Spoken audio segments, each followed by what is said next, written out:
a woman to engage, to start the fighting. Of course, for some of them, it is not the situation, or it's not the case for all of them. Some of them are physically very strong that they can handle their men very well at home. But it's not, although it's not Islamic, it's not advisable. But anyway, that is what I have to say on this. Okay. What we understand here, our situation, is that men who marry 2 or 3 wives, naturally they will share days between them. Sometimes each of them will be given 3 days in a week. He will spend 3 days with X, 3 days with Y, and then 3 days with Z.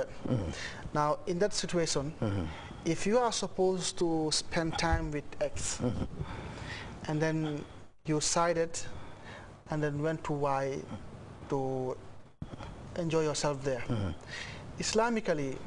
is that if any form of is there anything you call cheating in that context? Well, you see,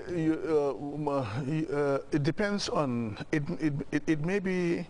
an open violation. It may be cheating. If, let's say, for instance, a person who's married to 2 or 3 wives, and the turn is for wife X, for instance, but he decided to go to A or B. For lunch, yeah. Yes, for lunch. If he does it openly, because some of them are too liberal and independent, if he does it openly, that's not cheating. He's not hiding himself. We may call it open violation of the principles of that particular situation, yes. But if he does it by lying sometimes the way it happens, they will not plainly tell X, he will not plainly tell X that I'm going to A or B, but he may try to fabricate a particular situation or lies to hide himself and go and deviate from the one on whose turn he's supposed to be. Then it may be cheating. But this is it has serious implications on the morals and the moral standing of the husband. But it doesn't go, and I must say this, it doesn't go into the legality of the relationship. Sometimes people will say that if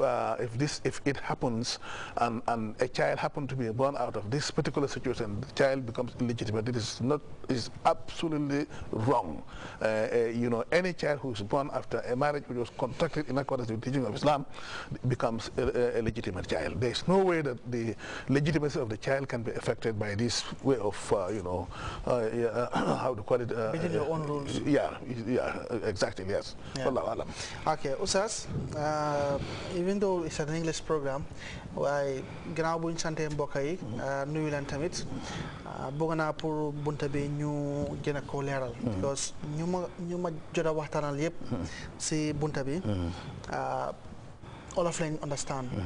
ba pare foog naa important na trop pour nga wax ko ñu dégg ko dafa am ku ma musa wax ne there's a difference between doomi bànneex ak doomi xaraam ma laaj ko ma ne ko ne lan mooy différence bi mu ne ma ne doomi xaraam mooy doom boo xam ne góor bu takka ñaari jabar mu war a aaye si Faatu mu dooj Faatu mu dem si Mariama yàlla ñoo def gaay am doom te du aaye Mariama bi mu ne doom boobu noonu mooy doomi xaraam ma ne ko ne su nekkee loolu mooy doomi xaraam loolu mooy doomi bànneex mu ne comme nit ak jànxaam wala nit ak keneen koo xam ne du jabaraam si bànneex ngay am doom mu ne loolu mooy doomi bànneex waaw léegi man suma understanding ak loolu méngoo wuñ waaw léegi ma ne bàyyi ma laaj la ko comme nit mu am ñetti jabar waaw mu war a aaye si Faatu aaye wut fa dem aaye si Mariama si Islam dafa ciit wala ciitut waaw Aboubacar ni nga ko understandé noonu la li xew mooy soo amee ay jabar benn ñaar ñetti jabar dañuy wax aye dañu war a aye nga taxawal fi nga war a aye da nga fa war a dem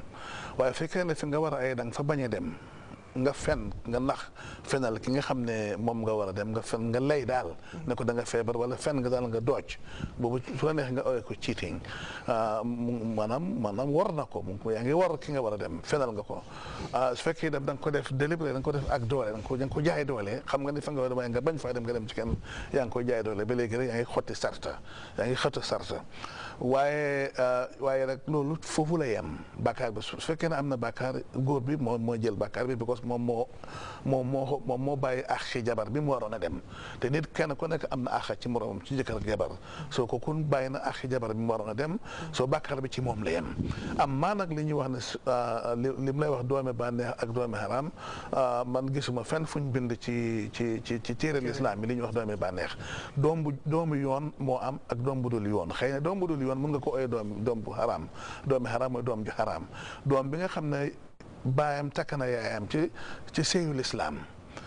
ki nga xam ne dañ ko takk ci sëyu lislaam doom bu fu juddoo ci gannaaw sëy boobu leen doom boobu doomi yoon la ak nu mun a juddoo ki nga xam ne nag bi muy juddu baayam takkul yaayam dafa foo ak moom caaxaan ak moom ba mu juddu doom jooju doomi yoon xëy na mooy doomi xaram mu nga côté doomi xaram waaye li ma bëgg a wax rek mooy nga am jabar nga am ñaar ñëw la ñetti jabar fi nga war a aye demuloo fa nga bàyyee nga dem feneen li olof bi wax sàcc aye nga dem nga sàcc aye su fekkee ne doom dafa sosu ci sàcc aye boobu doom jooju du doomi xaram de du doom jooju doomi yoon la parce que mu ngi judd ci sëyu lislaam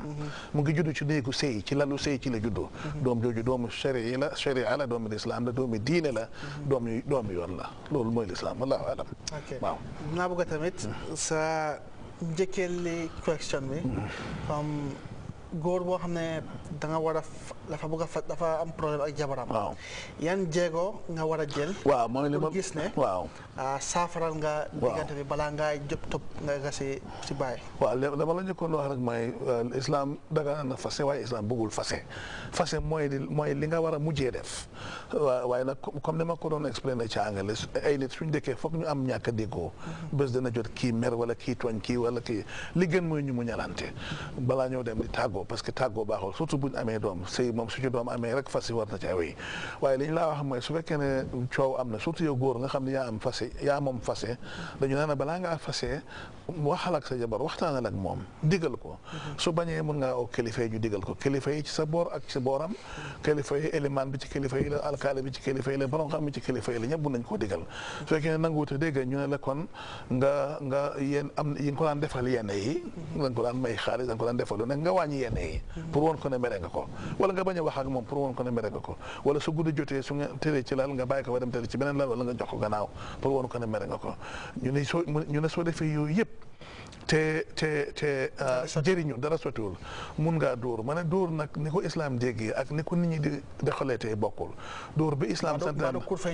déedéet dóor bi islam bi santaane du dóor pour métital yaram dóor boobu pour ruusloo la pour indi gàcce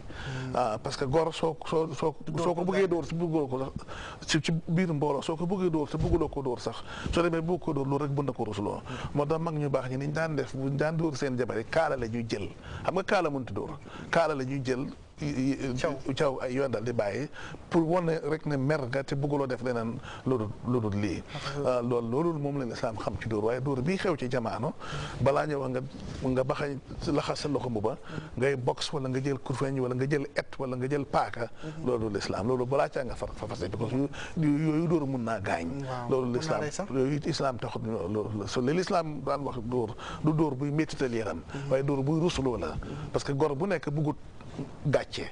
góor boo gis rek bëggul gàcce soo ko ruslooyee su ëllëgee dina tax du ko defati parce que bëggut a rus wallahu alam ok dinañ delluwaat ci anglais bi Oustaz a man is seeking counsel or advice on an issue he had a problem with the wife right then after a heated conflict between them the wife said to him, in fact, these children you see are not your children. After they've married and the man has been participating in the naming ceremony of more than three children, and one day just because the conflict was out of proportion, the lady said to her, in fact, these children are not your children. He asked Islamically what should be his role in this. That is a very, very serious situation. Very, very serious if the woman is telling the truth. And I don't expect a woman to say this just out of anger.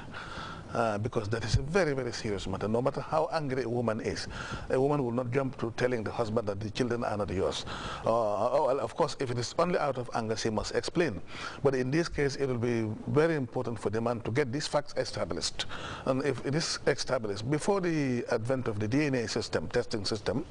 it was very difficult. It was a very difficult process, and that was why Islam provided what they call